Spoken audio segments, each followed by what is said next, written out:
Hello my dear friend, welcome back to my channel. अगर आपने इसको सब्सक्राइब नहीं किया तो प्लीज़ सब्सक्राइब कर लीजिए।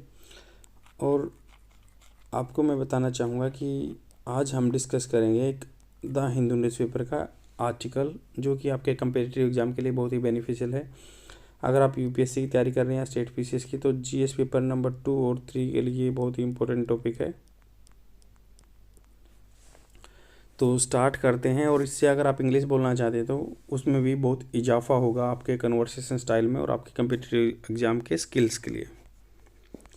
तो ये आर्टिकल है, the demand for MNREGA workers is unmet. जो डिमांड है, Mahatma Gandhi national rural employment guarantee scheme है, ये महात्मा गांधी के नाम पे स्कीम चली थी, आपको पता हुआ है 2005-6 के आसपास की चली थी।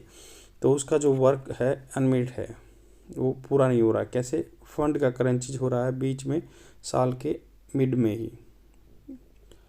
तो ये बात कर रहे हैं कि dearth of the funds in MNREGA. तो Mahatma Gandhi national rural employment guarantee agreement, ये एक्ट, तो उसमें फंड की कमी हो गई है। द सेंटर फ्लैगशिप, जो सेंटर का फ्लैगशिप क्या होता है, बिल्कुल इंपॉर्टेंट होता है, मेन होता है, main rule flagship rural employment scheme MNREGA has run out of fund half way through the financial year. तो हाफ वे मिड में ही फाइनेंशियल ईयर के वो रन अवे हो गया, मतलब पैसे ख़त्म हो गए, रन आउट ऑफ फंड। तो आप भी कह सकते हैं कि अगर मान लो आप ऐसे बोलते हैं कि यार मेरे पैसे ख़त्म हो गए, sorry brother, I have run out my all asset, तो मैंने अपने सारे पैसे गंवा दिए हैं या मेरे ख़त्म हो गए हैं, वही। तो this means that payment for the MNREGA worker as well as material cost will be delayed. तो ये पैसिव फॉर्म में बात हुई है कि विल बी डिलेड, डिले किए जाएंगे या डिले हो गए जाएंगे, विल बी डिलेड हो जाएंगे। कैसे? दिस मीन्स दैट, ये इसका मतलब ये होगा कि पेमेंट है जो मनरेगा वर्कर की as well as material cost, जो भी मटेरियल लगेगा, विल बी डिलेड होंगी। तो unless the state dip into their own funds, जब तक क्या स्टेट्स को अपने फंड से, मतलब वो अपने फंड में न घुसे, मतलब अपने फंड से न देना पड़े, क्योंकि ये सेंट्रल गवर्नमेंट की स्कीम है। मनरेगा स्कीम के बारे में जान लेते थे। Mahatma Gandhi national rural employment guarantee act, earlier known as the national rural employment guarantee act, pass किया गया था 2005 में। टू ऑगमेंट, ऑगमेंट होता है बढ़ाने के लिए, employment generation and social security in India. The scheme is demand driven. तो इस स्कीम क्या है, जो डिमांड ड्रिवन है, मान लो डिमांड बढ़ाएगी ये मार्केट में, और ये जिससे मान लो काम मिलेगा बंदों को, उनके पास पैसा होगा तो वो खर्चा करेंगे। Demand driven veg employment scheme है। तो वेज होता है आपका मेहनताना आय। विच फंक्शन, जो फंक्शन करती है under the ministry of rural development, rural development के अंडर में काम करती है। Every adult member of a house hold in A rural area with A job card is eligible for a job under the scheme. जिसके पास job card बना हुआ गाँव में, तो वो इस स्कीम के लिए वैलिड है। और द स्कीम एनविसाजेज का होता है परिकल्पना करना, सोचना, अनुमान लगाना। Providing 100 days of work guaranteed wage employment in a financial year to adult members volunteer for the unskilled manual work. तो आपको ध्यान रखना है कि अनस्किल्ड मैनुअल वर्क है। मैनुअल मतलब हाथों से किया जाने वाला, जिसमें कोई स्किल्स की रिक्वायरमेंट ना हो, जस्ट लेबोरियस वर्क हो। 100 days की गारंटी देता है, 365 दिन में, ये इसका फंडा है। अगर आपको काम नहीं मिल रहा 1 सप्ताह 1 वीक, तो आपको ऑटोमेटिकली पैसा चालू हो जाएगा, 100 days का पैसा मिलेगा। और आपको कहीं पे खुदाई चल रही है या कोई ब्रिज बन रहा है, कहीं पे गांव में ही काम मिलेगा, ये सिस्टम रहता है मनरेगा में। It covers all district of India accept the one, कौन से, विद 100% अर्बन पॉपुलेशन, जिनमें 100% अर्बन पॉपुलेशन है उनको छोड़ के सभी जगह ये इम्प्लीमेंट होता है। There is also provision for additional 50 days, वो एडिशनल 50 दिन है अनस्किल्ड वेज एम्प्लॉयमेंट मिलता है इन ड्रोट और natural calamity notified rural area, जहाँ पे सूखा पड़ा हो या नेचुरल कोई जो प्राकृतिक आपदा आई हो, वहाँ पे 50 दिन एक्स्ट्रा काम भी मिलता है। As per section 3 of clause 4 of MNREGA. तो जो मनरेगा एक्ट का सेक्शन 3 का क्लोज 4 है, the states that may make provision for providing additional day beyond the period guaranteed under this act. तो जो स्टेट्स हैं, राज्य हैं, वो अपने प्रोविज़न बना सकते हैं, अपने तरीके बना सकते हैं, प्रोवाइडिंग एडिशनल डेज, कुछ अलग एक्स्ट्रा दे, 100 दिन से ज़्यादा, beyond the period of guaranteed under the act from there own funds, वो अपने फंड से दे सकते हैं। इशू दी मनरेगा रिडिकुलसली, रिडिकुलस क्या होता है, बेतुकापन, एब्सर्डिटी, बेतुकापन, लो वेज रेट। तो इशू क्या है मनरेगा के साथ भाई, ये लो वेज रेट देते हैं, कम पैसा देते हैं। Currently MNREGA wage rate are at least 17 out of 21 major states are even lower than the states minimum wage for the agriculture. तो क्या है, हर स्टेट ने भी, एग्रीकल्चर आपको पता होगा स्टेट लिस्ट में आता है शेड्यूल 7 में, तो हर स्टेट ने डिसाइड किए होते हैं कि भाई आपको इतने पैसे मिलेंगे, तो उस मिनिमम वेज से भी कम है इसका, क्योंकि और 21 में से जो 21 मेजर बड़े बड़े स्टेट हैं उनमें से 17 में यही सिस्टम है कि भाई 17 में कम चल रहा है जो उनका मनरेगा का प्राइस है, रेट है। A short fall in the range of 2 to 20-30%, किसी में 2% कम है, किसी में 33% तक कम है मिनिमम वेज से। The national sample survey office, जो NSSO है, नेशनल सैंपल सर्वे ऑफिस, तो ये पहले central statical office CSO plus national survey office का कम्बिनेशन बना था, national sample survey office 2017। Data source 2017 का डाटा क्या दिखाता है, that average daily wage of the general agriculture labour is rate 264 रुपये फॉर मैन, और वुमेन के लिए 205 रुपये था। तो 2017 का डाटा बताता है कि भाई एग्रीकल्चर में जो काम कर रहा है 264 रुपये पड़ रहे हैं उसके पर दिन के, और वुमेन्स के लिए 205 रुपये। The ridiculously low wage rate has resulted in lack of interest among workers in working of for MNREGA scheme.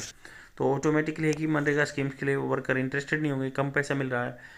Making way for contractors, तो ये एक रास्ता बनाता है for the contractors and the middle man to take control the locally inadequate financing. तो ये क्या है, ये बोल रहे हैं कि ये ऐसा रास्ता खोल देता है, रास्ता बना देता है कॉन्ट्रैक्ट्स के लिए या जो मिडिल मैन के लिए, तो लोकली वो कंट्रोल कर लेते हैं इस चीज़ को, क्योंकि वो बंदे जो मैनुअल वर्क को लेने के लिए एक्सेप्टेड नहीं रहते क्योंकि कम पैसा मिलता है। तो दूसरा रीजन क्या है, इनएडुकेट फाइनेंसिंग, पर्याप्त मात्रा में फाइनेंस नहीं है। Due to lack of funds the state government find it difficult to meet the demand for employment under MNREGA. तो इसमें डिमांड, क्योंकि पैसा का पेमेंट कम हो रही है तो इसलिए बंदे को मेंटेन नहीं कर पा रही है स्टेट गवर्नमेंट। और फिर क्या है, delay in payment of wages, delay भी हो रहा है पेमेंट करने में, जो मेहनताना है। Most have failed to distribute wages within the 15 days as mentioned by the MNREGA. तो 15 दिन में ये रूल होता है कि भाई 15 दिन में आपको पैसे मिल रहे हैं, तो ऐसा कुछ हो नहीं रहा है, वो उनको दिक्कत आ रही है। इन एडिशन, इसके अलावा क्या है, वर्कर्स आर नॉट कंपनसेटेड, उनको कंपनसेट या मतलब उसको मुआवजा नहीं दिया जाता है for a delay in the payment of wages. जैसे मान लो आपकी आय पीछे आती है तो उसको मुआवजा भी नहीं दिया जाता है, मेहनताना नहीं दिया जाता है। This has turn scheme into a supply based program, तो इसलिए क्या हो गया, स्कीम पहले डिमांड ड्रिवन थी, अभी सप्लाई बेस्ड प्रोग्राम हो गया, एंड सब्सिक्वेंटली, और उसके बाद workers had begin to lose interest in the working under it, तो वर्कर्स इसके अंडर काम करना पसंद नहीं करते हैं। A 2016 judgment of the supreme court describe pending wage payment, जो पेंडिंग वेज पेमेंट है under MNREGA as a clear constitutional breach committed by the state. तो ये कहते हैं कि क्लियर कॉन्स्टिट्यूशनल है, संविधान का ला का ये ब्रीच है, उल्लंघन है। And a modern form of the बेगार, ये क्या है, मॉडर्न फॉर्म ऑफ द बेगार है, मतलब बेगार क्या होता था, बिना पैसे के किसी से काम कराना, बेगार। Ineffective role of the PRI, तो इनइफेक्टिव रोल है PRI का, कैसे, विद द लिटिल ऑटोनॉमी, जैसे पंचायत, जो पंचायत गांव की पंचायत है तो उनका इतना रोल नहीं है क्योंकि वेरी लिटिल ऑटोनॉमी है, उनके पास कुछ कम ही ऑटोनॉमी है, इंडिपेंडेंस है। Gram panchayat are not able to implement this act in effective and efficient manner, वो अच्छे से लागू नहीं कर पा रहे, क्यों, large number of incomplete worker हैं। कंप्लीट वर्क बहुत सारे हैं, मान लो स्टार्ट कर दिया वो पेंडिंग ही पड़ा है, मान लो गांव में नाली बन रही है तो लाइक वो पेंडिंग ही पड़ा रहता है।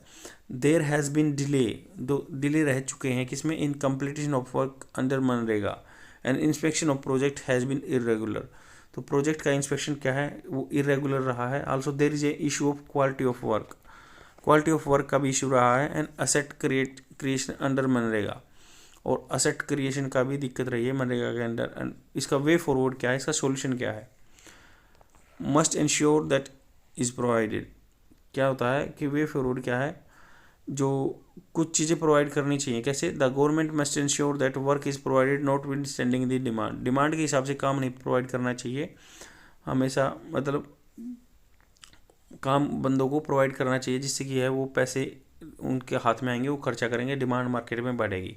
The government should expand the scheme and focus the value addition, तो वैल्यू एडिट करनी चाहिए उसमें, ऐसे कुछ नहीं कि कुछ ही एक्स्ट्रा ना करे। मल्टीप्लाई कम्युनिटी एसेट वर्क्स, जो कम्युनिटी एसेट है वर्क्स है उनको ज़्यादा बढ़ाना चाहिए। स्ट्रेंथिंग द स्कीम, स्कीम को स्ट्रेंथ करना चाहिए। कैसे? There is a need for better coordination between various government departments के अंदर कोऑर्डिनेशन होना चाहिए। And mechanism to allot and measure the work gender veg.